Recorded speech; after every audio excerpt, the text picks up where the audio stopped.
What's going on, what's going on, what's going on, my lovely peoples? This is issue number 10. Right, so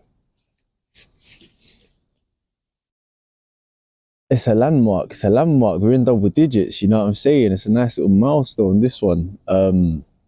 Yeah, man, just wanted to show my gratitude and appreciation because I didn't think I'd get this far, but this was just something that I never anticipated. Didn't know I had it in me to actually film myself this many times and have this many things to speak about and articulate and just ponder on, I guess, openly and in public. But, you know, here we are. So, yeah, man, just trying to take a moment of appreciation and gratitude that we're here doing issue 10, you know. And what's funny is that this is my second time recording this issue.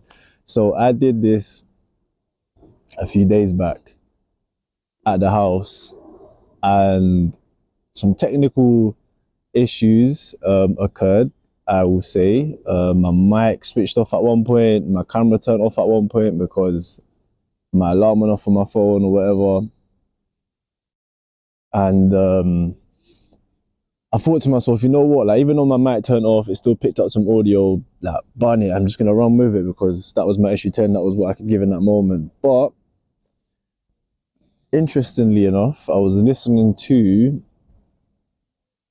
podcast between Dr. Huberman and Andrew Huberman and Rick Rubin about creativity and about how, like, it's good that obviously you post where you're at. No, not post. I guess that you produce a piece of work in accordance with where you're at in that particular moment based upon your own abilities and what you like yourself, and not like thinking, right, what's everybody else going to think about this?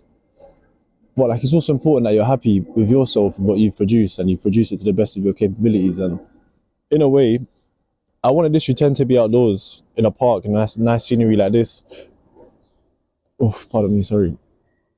And yeah, like I was just kind of like lying to myself. I was like, who am I kidding? Like, even though that was issue 10 and that was what I could give, and it was a good issue nonetheless. Like, I spoke about some topics that were very nice, and I'm not sure if I'll go over them again here, just because I don't want to like go back and recall the same thoughts and try to piece it again together and piece something that wasn't as authentic as it could have been, basically.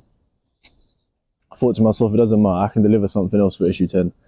Not a problem, you know what I mean? Not a problem. But yeah, here I am. So without further ado, what is on Juancho's mind that he would like to discuss and like to sit down and think about and talk about? I had something in mind. I did have something in mind. And it occurred to me literally an hour or two before I came out here in conversation with my cousin Oscar. He was my first guest. Shout out, Oscar. And we were just talking along the lines of religion and sin, what sin is and if it's actually a real thing. And just kind of going down that rabbit hole again. You know what I mean? And I know I said that I didn't want this podcast to be primarily based upon religion, but I kind of figured though, here's what I figured. I figured that when I have guests, we can sit down and just chat about anything and everything and see where it goes. And I don't mind. It could be a musician, a comedian, just my friend, or like, I don't know, a family member. It could be a random person. Like, we can sit down and chop it up and speak about whatever we want to speak about and see where the conversation goes. I'm not mad at that. But then I figured that, like, if I want to do episodes by myself, issues by myself, I want to speak about things that I'm genuinely interested in and things that like are in my mind all the time and things that I think about all the time and really like debate upon just by myself and in my spare time and stuff, right? So religion, or the question of religion and what is religion and what does it mean and what does it signify, is something that really, really lives rent-free in my head and doesn't go away. And figured I might as well just take this opportunity to articulate my thoughts and explore them too at the same time, just to see where it goes and to see if people share similar opinions and maybe to get other angles and other perspectives and other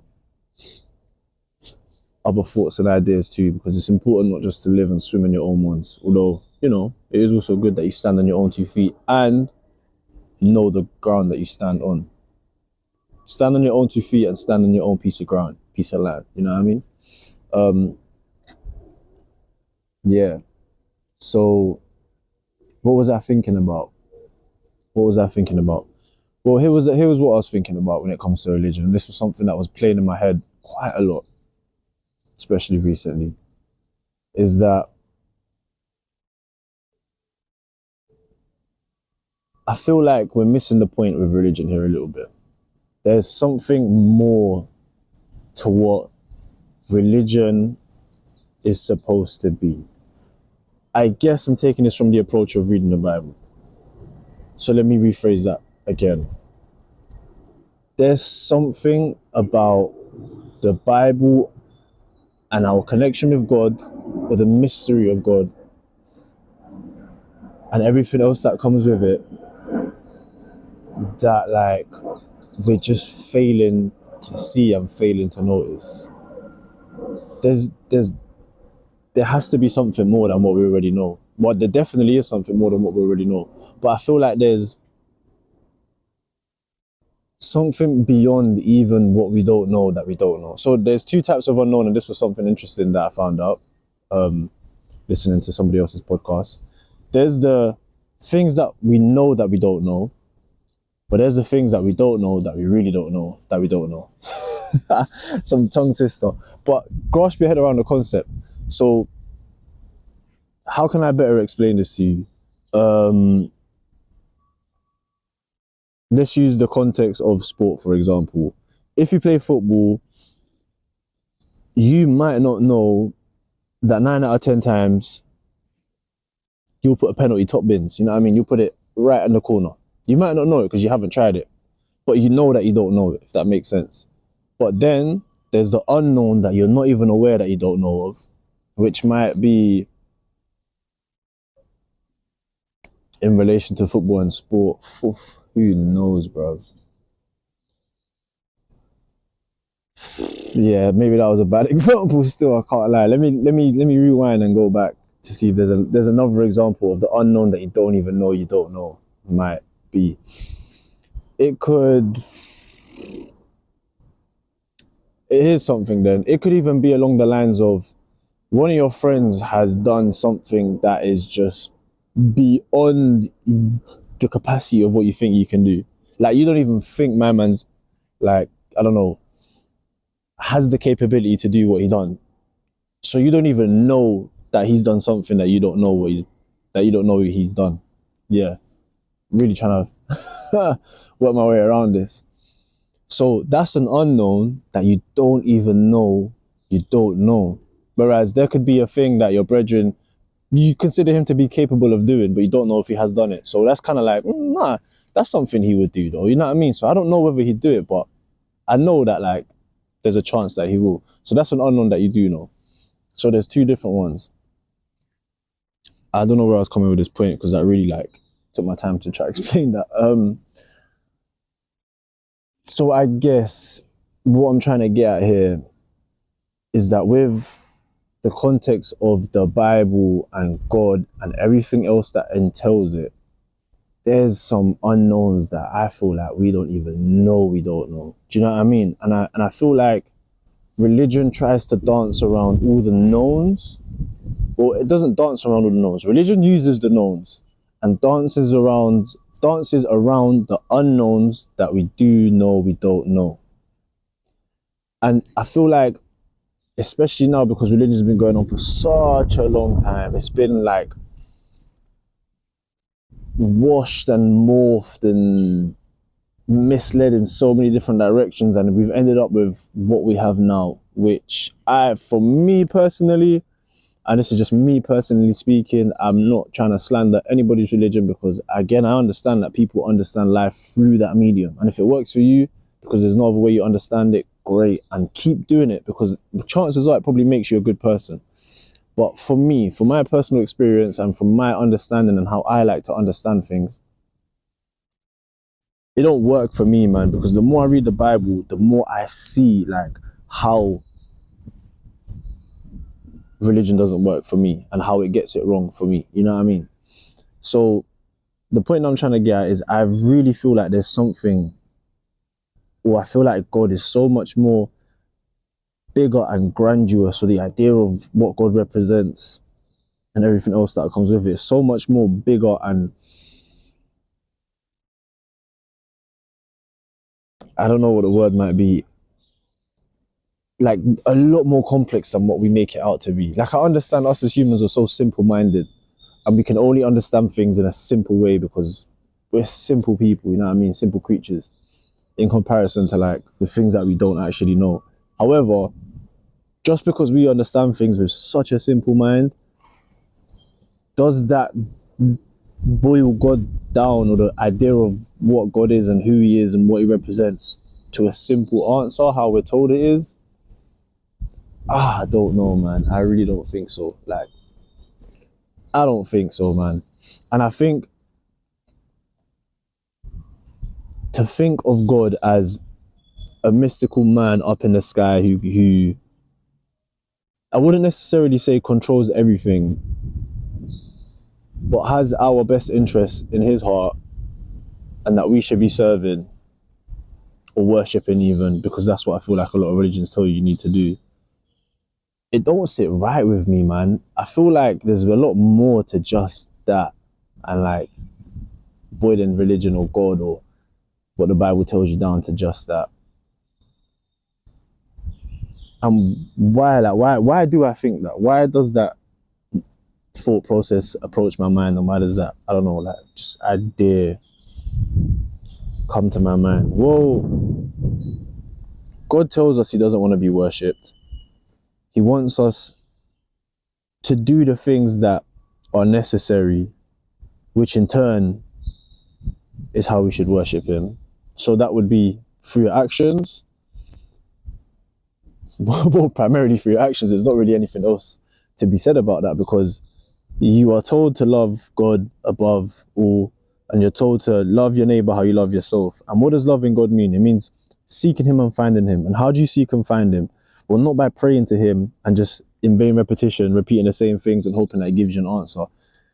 I genuinely believe that you speak to God every day in your thoughts when you're speaking to yourself. So how do you find God? You go into your mind and into your head, and you conversate with the second voice that a lot of people tend to have,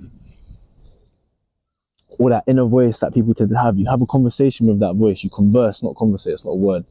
And in doing so, you ask God about things that you're not sure of. You ask God about things that you don't understand. You ask God about things that like you need answers for. And when you are having a conversation with that inner voice, you're exploring possible ideas, possible solutions, possible answers. And I feel like through that conversation, bang, he just plants a little seed into that conversation. And it's like, yo, that was the answer that I was looking for. Sometimes it might not come just in that process. It could be you're asking God for a particular, I don't know, answer to something that you don't understand. And instead of giving you an answer, he says, why don't you just try go do this? Like, try this thing over here and see how that plays out. And you go and try it. And when you try it, you might not have, the outcome might not be what you expected, but you get a completely different outcome. And it's like, yo, now I understand why X, Y, Z works at this particular manner. And now I have the answer to the question that I was looking for. So that's how I feel like you should seek God. I don't feel like you should seek God by going, I don't know, man, just spending 2-3 hours in the church praying and saying like the same prayers over and over and over and over and over again, expecting some sort of answer. Because you're not doing the actual work to explore an answer, to find an answer, to find what, I don't know, the particular thing that you might be looking for, right? And that's how I think you should find God. And that's one of the things that God tells us we need to do. And that's how you love God. That's how you look for him. And in doing good to your neighbors and loving your neighbors how you love yourself, it's so simple. It's so simple. You just have to not do bad things to your neighbor and do good things to your neighbor. Show them love, show them respect, like make their life easier for them.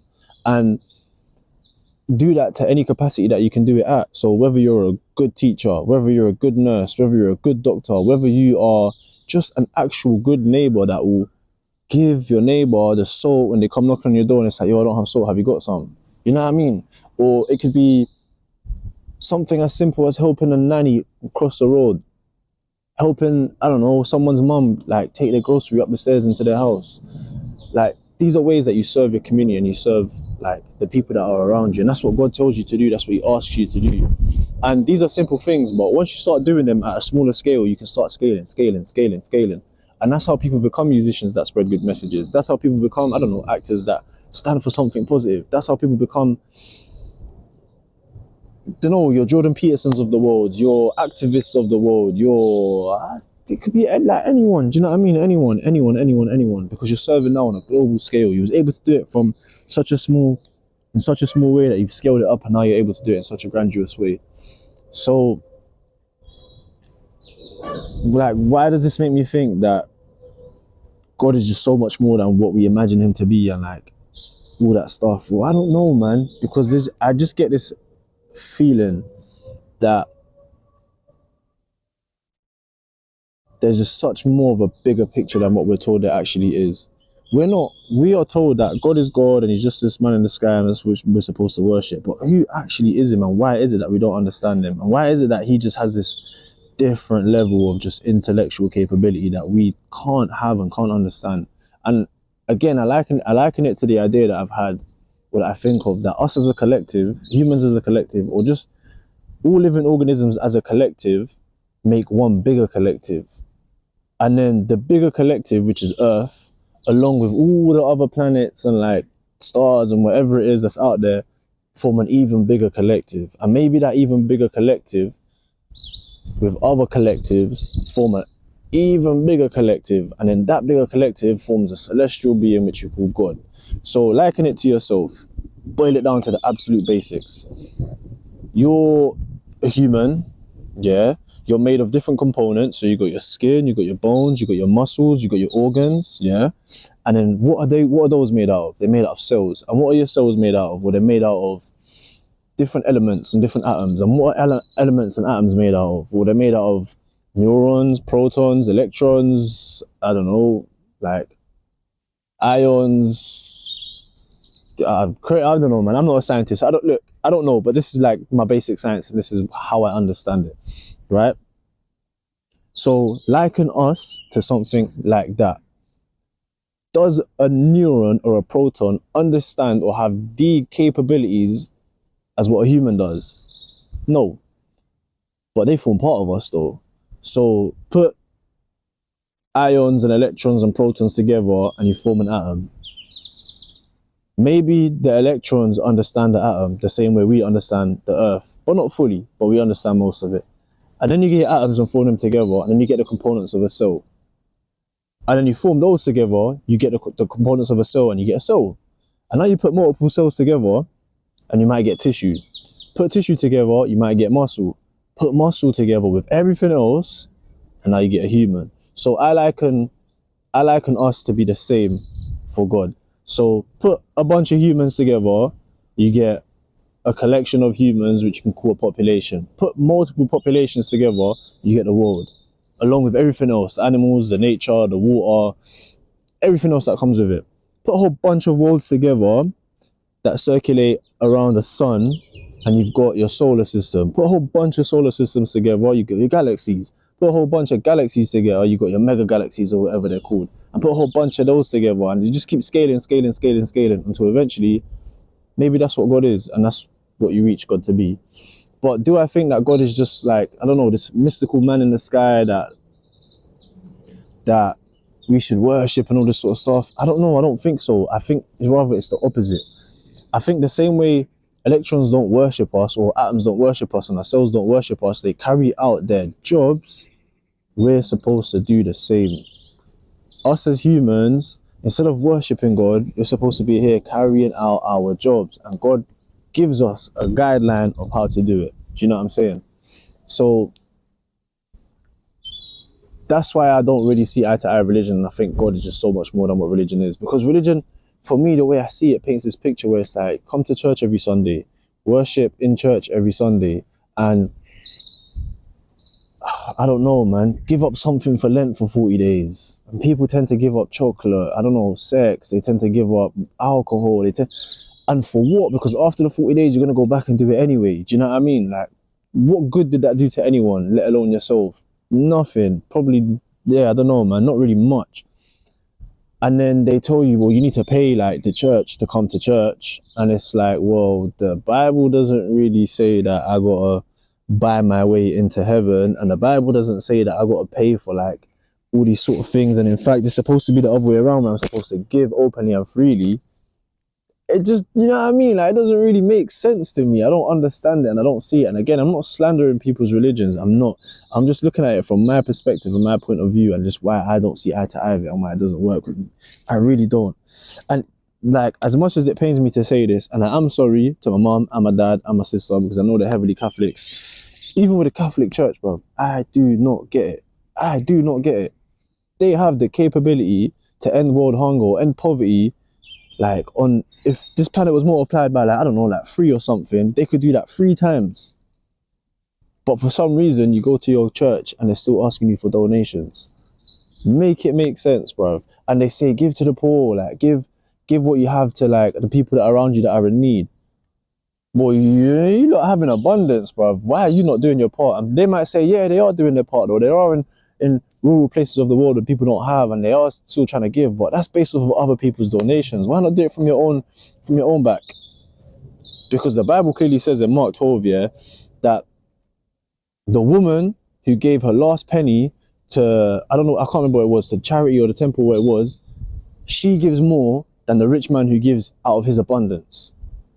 And is that not what the church does? They give out of their abundance rather than giving everything that they have. And I understand, yeah, that the context of that, I might have taken it out of context. I could have taken it out of context. But if you like to read the Bible off of face value, well, clearly it's telling you something there, innit? And if you're, I don't know, if the church ain't really doing it like that, then are they really following what they preach? No. Gotta say it how it is. You literally have to say it how it is. So I just really think that, like, a lot of people now are misled by what religion tells you. And I really think God is just so much more than that. He's so much more bigger and grandiose than that. And I think it's so easy to fall into that trap of just believing what you're told and going off of what you're told and not thinking for yourself, not sitting down and taking time to be like, is this actually it? Like, is this actually real? Like, is this actually everything? I don't think so. Well, I don't know. I don't think so. But my point is think about it for yourself. Ask yourself those questions. And then, if you can still see eye to eye with the church, go to church, man. Go and pray and do what they told you to do and like believe in it wholeheartedly. Please do, because I know that that's what makes a lot of people good people. So don't stop doing it. Do not stop doing it. But just for myself, I question these things a lot, man. And to me, it doesn't make sense. To me, I just think God is so much more bigger than that. And there's just so much more to life than what we're told, man. So much more to life than what we're told. I was having a conversation the other day with a friend of mine, and I don't know, man. You kind of just ask them, like, what are your values in life, or like, what are the things that like you prioritize and this and that. And everyone tends to just gravitate towards money, money, money, money, money, money, money. And again, I've barked on about this subject so many times, and it's because it just doesn't, like, I can't get rid of the thought. And if I'm not going to get rid of the thought, well, then clearly it's my truth. I do not understand why people put money as their number one priority in their life. I don't get it. People live for money. Do you not think that life is just so much more than coming here and finding, like, by any means necessary, any method you can possibly make, like, you can possibly do to make money? Do you not think life is just so much more than being a money-making machine? And I understand the importance of like money, and I understand why we need money. I get it, but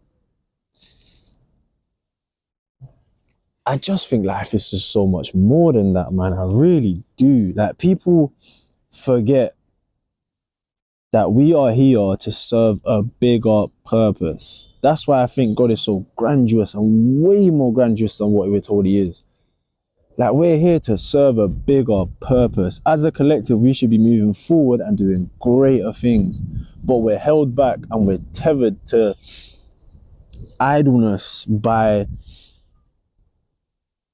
the blinding of some sort of importance that we put on things like money and materialism. You know what I mean? And man, it's sad to say, but I think majority of people live like that, man. Majority of people live like that. And it's so much more easier to see and notice in a bigger city like London. Do you know what I mean? Because the more you go out into rural areas and people that live in tune with nature, they don't give a toss about things like that. They care more about living in harmony with nature and everybody else around them. And they care more about like peace and loving each other and being there for each other. And they value completely different things. And they all say it themselves. They genuinely believe that they live happier lives than the people that are in cities because they see it for themselves. And they say the reason why the people in the cities have, I don't know, have depression and anxiety and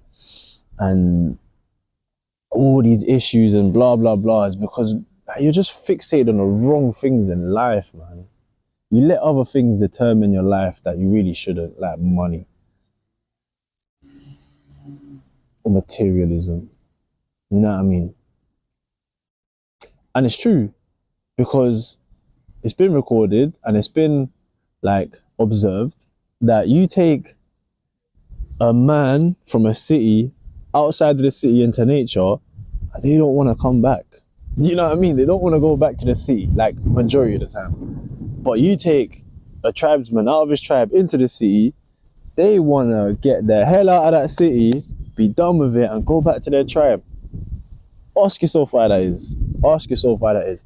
I'm pretty sure 9 out of 10 times, the people that go on holiday to these holiday destinations where it's along the coast, where it's out in the nature, where it's, I don't know, just like a different vibe from a city where it's just more nature in abundance. That you come back and you just don't want to be back in the city. So holiday blues. And why do you think that is, bruv? Why do you think that is? Why do you think most of your holiday destinations are out in the city? I mean, out of the city, in countrysides, in nature, in beaches, in islands, do you know what I'm saying? Why do you think your holiday destinations are there? Why do you think you leave the city to have a good time in places like that? Or you leave the city and go there and have a better time? And why do you get the holiday blues? Think about it. Think about it. Really think about it.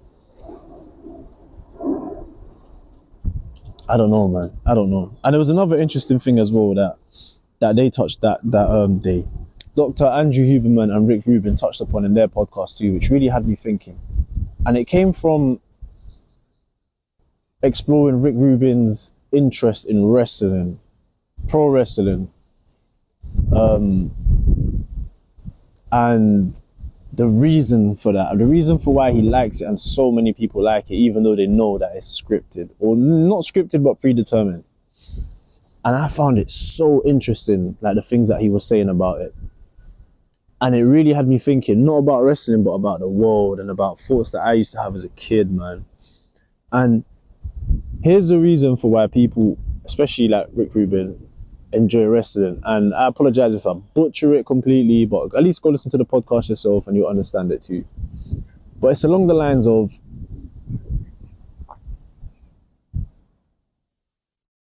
because you know that it's not real, you don't have to sit there and act like it's real.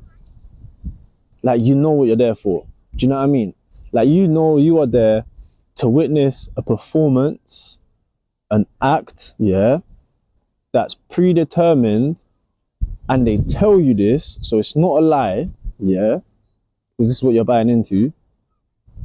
But at least the process to get to that predetermined decision, you don't know. So that's the excitement part of it. You know what I mean? So you know that the whole thing is a lie, it's just the performance, it's whatever it is, but you don't know like how things are gonna play out. Do you know what I'm saying? So it's almost as if we're telling you, like they told you, this is a lie. That's the truth. This is a lie.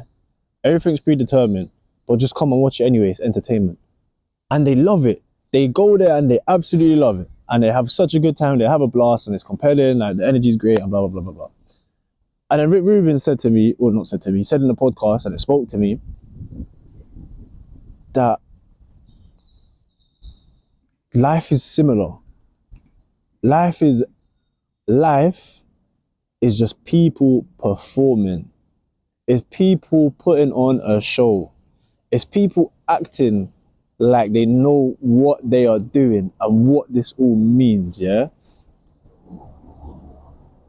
But the part that like sets life apart from wrestling is that they don't tell you that. They don't tell you that everything that's going on around you is just a bloody show. It's a performance. It's a lie. It's not real. And I feel like people have just forgotten that and I've gotten so caught up in it. And as a kid, I used to think these things. And I didn't think it in that manner. I thought about it in a different way. I thought about it in this way. I used to walk past office buildings and I used to think to myself, bruv, like, a company felt, or like, I don't know, just this city felt it's so necessary to construct this massive building just for a company like that decided they were so important that they needed it, and they're so important that everybody needs us in their life. And now because of that, they've got a whole bunch of made up jobs that people need to do, and people go do these jobs thinking it's so important just so that they can earn money and pay bills and then buy the food that they need in XYZ. Like, I used to walk past these offices and I used to think, wow, that people really go out their way to work these made up jobs just because this company exists and this company thinks it's so important that everybody needs it. And like, that's how they determine their life, and that's how they define their life. And they spend like a good, think about it, you come out of uni at 21 and you retire at 65. They spend 44 years of their life slaving away 5 days a week behind a desk for some made up job, for some made up company that's selling you some made up thing that you think you need. Yeah. And like, that's life. And you think that's living. And then by the age of 65, you got all these health problems because you've been sat down for 44 years of your life. You haven't experienced life. You haven't gone out and done the things that you genuinely wanted to do. But by that age, you're old, broken, too tired, too fatigued, have no energy and have no life left in you to go do the things that you actually want to do. Is that a life? No, I really don't think so. But for some people just feel so compelled to live life in that manner. And I genuinely feel that like because of the way that like the world is set up, somehow people have just been like allowed to be blinded into thinking that life can just be condensed and boxed into that one little thing. And they spend their entire lives doing that. And it's sad. I think it's so sad. Life is so much more than just that, bruv. You should be able to go venture out into anywhere you want to go, have in abundance because nature gives you in abundance. Do you know what I mean? What's this reliance upon getting food from other people and other sources if nature can give you in abundance, if you really want to go out your way and look for it and produce it, or just even look for it, you know what I mean? And like, what is that? I don't know. I don't get it, man. What is the need to go work for some company that tells you this job is so important when really it's not? Like, you know what I mean? I don't get it, man. Life is just so much more than that. Life should be about exploring, about like living in abundance with nature, living harmoniously with nature and everybody else around you, doing good to the people that are around you and yourself. Life should be about exploring ideas together and as individuals. Life should be about innovation and moving forward, but not at the expense of humans, life, and not at the expense of like, I don't know, nature and living harmoniously, not at the expense of morality, not at the expense of virtuousness, not at the expense of righteousness. That's not what I mean, because that's what innovation is nowadays. Innovation should just be like exploring ideas of how we can make living a lot more better, a lot more harmonious, a lot more peaceful, a lot more happier. And I understand that life is a pendulum, yeah, it's a swing, and everything in life has the opposite, and you need to be able to acknowledge that in order to learn everything properly. So with happiness comes sadness, with harmonious comes destruction, with, I don't know, good times comes bad times, with advantages comes disadvantages, you know what I'm saying? But at least we're trying to do the other side of the scale, which is the good stuff, rather than doing everything that's on the other side of the scale, which is the bad stuff. And unfortunately, we think that innovation at the expense of humans, at the expense of virtuousness and righteousness, and the expense of morality is a good thing. And why do we think that's a good thing if it's not a good thing? I don't get it. I really don't get it. But yeah, man, these are just thoughts that live in my head, and I think sitting down here and articulating them in this manner has really helped me like explore them and understand them a little deeper. There's thoughts that don't come to me as words but come to me as feeling. You know what I mean? Like the thought that God is just so much bigger than what we're told is a feeling. I feel it, and like it's so hard to articulate. It's so hard to articulate. But I guess it comes in the form of feeling that life is so much more bigger than what we're told it is and what people boil it down to. People forget that life is like you live life not by working 24/7. You know what I mean? There's more to life than just that. I don't know, it's my opinion anyway, man. And life shouldn't be boiled down to just fulfilling your own desires and just selfishness either. Like to then at what point do you think about helping people around you? And if you're only doing that when it's coming out of your own abundance, are you really a good person? Well, not to say that you're not a good person, but are you really doing it righteously? How you're told to do it righteously? Don't know, man. Really don't know. Really don't know. And I was also talking to my cousin as well on the topic of sin, and he doesn't think sin is a real thing. He thinks that sin is like a made-up concept to keep people indoctrinated into following religion and stuff like that.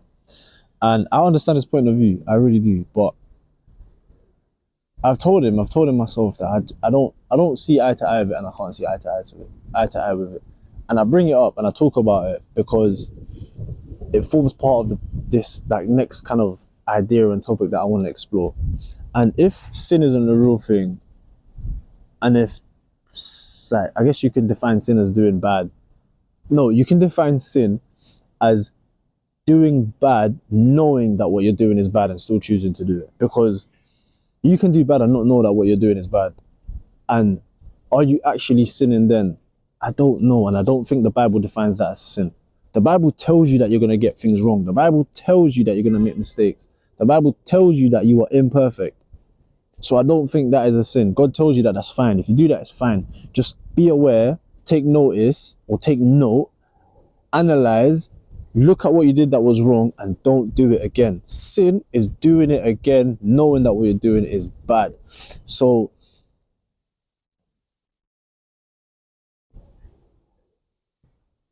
the point that I was trying to make then is, if sin isn't real, what need did God have to send us Jesus? Because then technically it means that we're not really living life incorrectly. Do you know what I mean? But God sent us Jesus because we was living life incorrectly. And my cousin said that God is your father. Your father doesn't want to punish you. And if you're living life incorrectly, how is he not going to take you back to heaven to be with him? And I thought about it. I really did think about it. And I don't think that God punishes, you know. I think God is just and God is fair. And God is just and fair in this manner here. Every action has consequences. Every action has consequences. If you punch someone, chances are they're going to punch you back. So by punching someone, the consequence of your action is that you're going to get punched back and you're probably going to get hurt.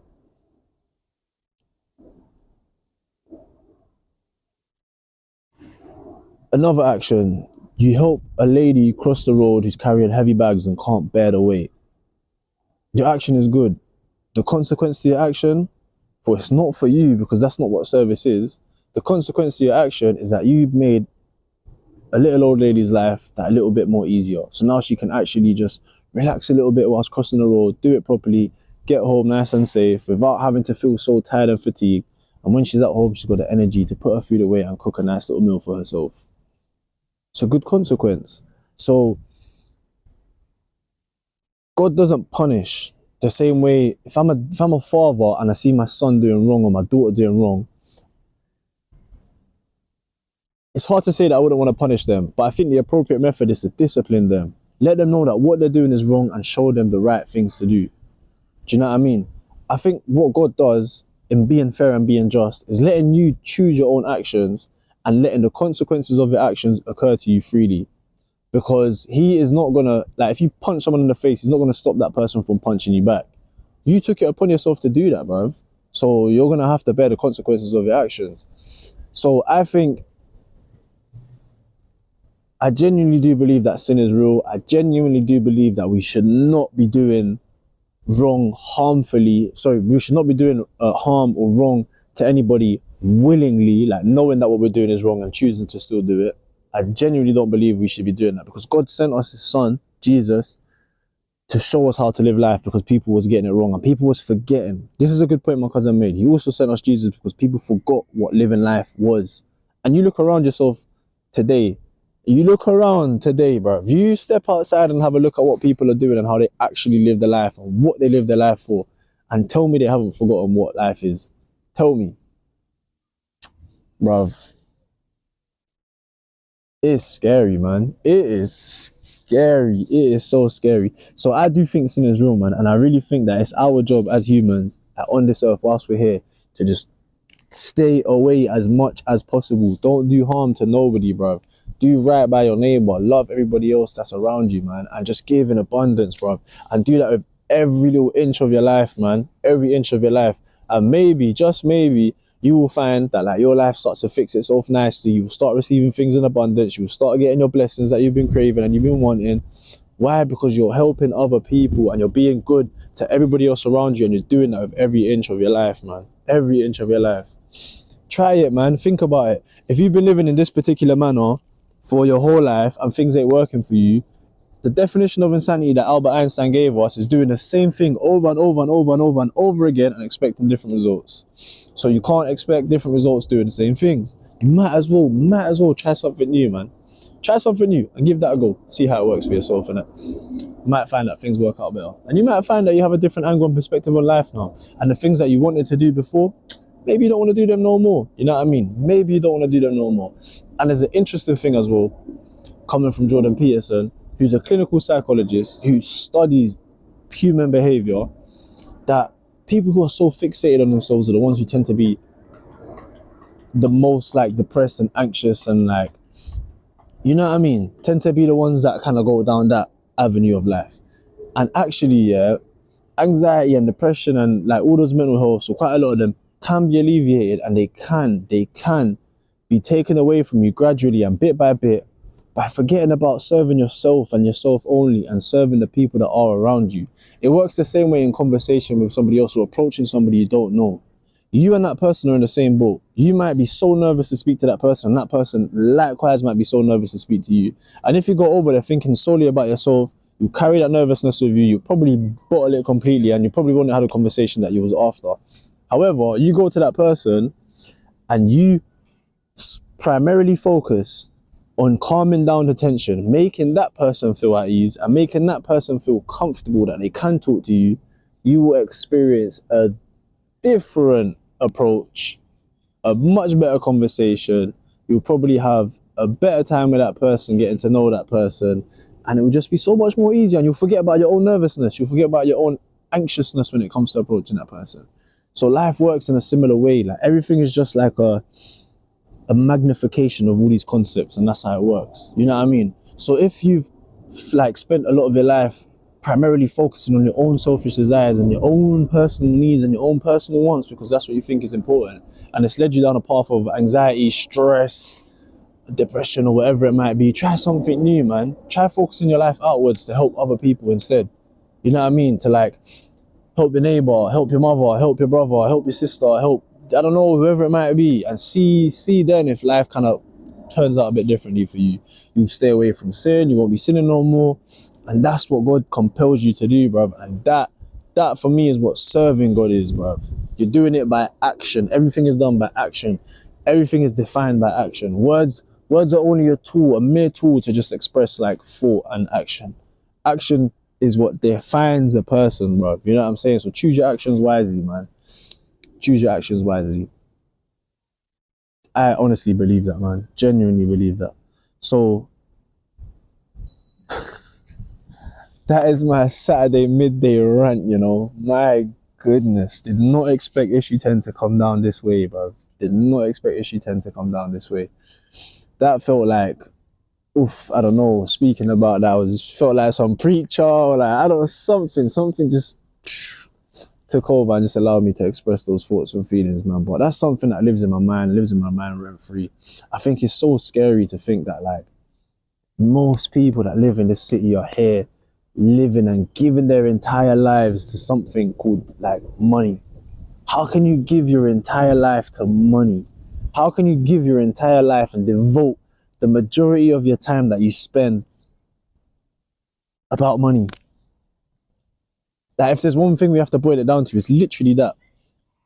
Literally that. Most people spend their entire life and devote their entire life thinking about how they're going to make money. How can you be so, like, I don't want to be rude, man, but how can you be so simple-minded to think that life is defined by how much money you make? How? Or how can you just think that that's what, like, life is supposed to be, and that's everything that you need and everything that, like, defines life? How? I really don't get it. I really don't get it. And there's a lot of people that will probably be watching this and thinking, that's not me, that's not me, that's not me. But on the basis that you are defined by your actions, ask yourself, what do I do every day with my time? And if majority of your time during that day is not spent working, thinking about how you're going to make money, stressing over money, or like any of those things, then maybe you can say it's not you. But if you spend most of your time doing that, working, thinking about how you're going to make money, stressing yourself over making money, or why you don't have money, or coming up with ideas, thinking about the next pair of trainers I'm going to buy, the next handbag I'm going to buy, the next this and that I'm going to buy, and everything else like that, you are defined by your actions. You serve your life to money. And that is a scary concept, man. Us as humans should be a lot more free than that. You know what I mean? God gave us this earth to be here, to experience everything. Everything. And if your only experience is money or everything else that comes with it, did you really live your life to the fullest? I don't know, my friend. I don't know. I really don't know, man. But yeah, I bang on about money all the time, because that, again, is like everyone's primary focus. And it's like the thing that tends to be top 3 in everyone's values.